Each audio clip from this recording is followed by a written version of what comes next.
আমার তো মনে হয় অনেক রাতে বিয়ে আর হয়েছে। আমি একটা দিন পুরো রেখেছি, পরের দিনকার সকালে পুরো ছিল। আমি বাড়িতে গিয়ে শ্বশুর বাড়িতেও মেকআপটা তুলিনি, ওইভাবেই শুয়ে পড়েছি।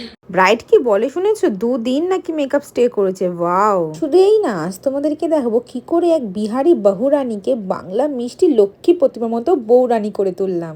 হেই হাই এভরিওয়ান, সবাইকে ওয়েলকাম নীলাস মেকওভারের নতুন একটা ব্রাইডাল ব্লগের সাথে। সবাই নিশ্চয়ই এটাও ভাবছো এই চৈত্র মাসে ব্রাইড কোথা থেকে পেলো। আরে না ভাই না, এটা আমার চৈত্র মাসের না, ফাল্গুন মাসের ব্রাইড। পুরো 1 মাস পরে ব্রাইডাল ব্লগটা আমি আপলোড করছি। সো রিসেপশনের লুকটা স্টার্ট করার আগে বিয়ের দিনে মেকওভারটা কেমন ছিল সেটা ওকে জিজ্ঞেস করছিলাম। তো সেটা তো তোমাদেরকে আমি প্রথমেই শুনিয়েই দিয়েছি যে কতটা স্যাটিসফাই আর খুশি ছিল।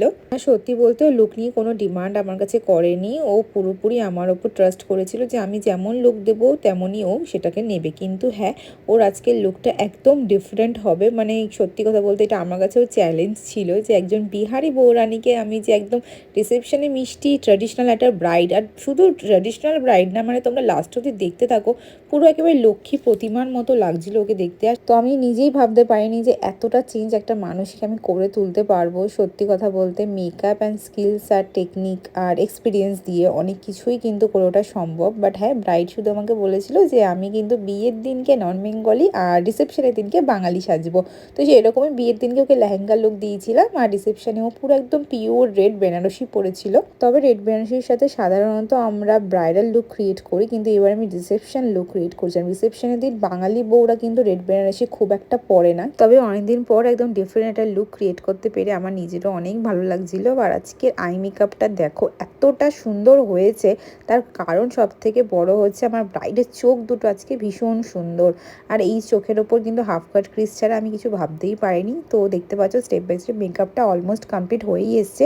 আর তার সাথে সাথে কিন্তু দিদি হেয়ারটা করছে, ভীষণই সুন্দর করেছিল দিদি হেয়ারটা। আমি লাস্টে শুধু টাচ আপটুকুই দিয়েছিলাম। লিপস্টিক নিয়ে আমি একটু কনফিউজ ছিলাম যে রেড পরাবো না নিউড পরাবো। রেড পরালে কি একটু বেশ ব্রাইট লাগবে, আর ওর একটু ব্রাইট লুকই পছন্দ ছিল। তো তোমরা একটু জানিও তো যে রেড লিপস্টিক ভালো লাগছে নাকি নিউড পরালে বেশি ভালো লাগতো। দেন হেয়ার স্টাইলটা যখন আমি সেট করছিলাম, জাস্ট দেখো কি সুন্দর লুকটা খুলছে, মানে পুরো লক্ষ্মী ঠাকুর লাগছে কিনা তোমরাই কমেন্ট করে কিন্তু জানিও।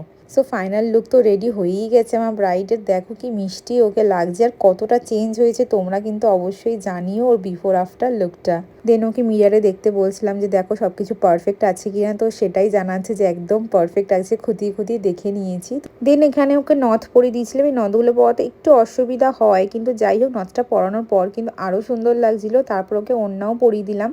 এরপর লুক তো ফুল কমপ্লিট, কিন্তু না এখনও শেষ হয়নি। দেখো কি সুন্দর একটা গাছকুড়ো টাইপেরও নিয়েছিল, এটা দেখে মনে হচ্ছিল পুরো লক্ষ্মীর ঝাঁপি। দেন এখানেও সিঁড়ি থেকে নেমে যাচ্ছিল, তখন বলছিলাম যে সত্যি তোমাকে একদম লক্ষ্মী ঠাকুরের মতো লাগছে। তো তোমরাই জানিও আজকে মেকওভারটা কেমন লাগলো। ভালো লাগলে নিজের স্পেশালিতে আমাকে বুক করো। দেখা হচ্ছে আবার নেক্সট ব্লগে। বাই।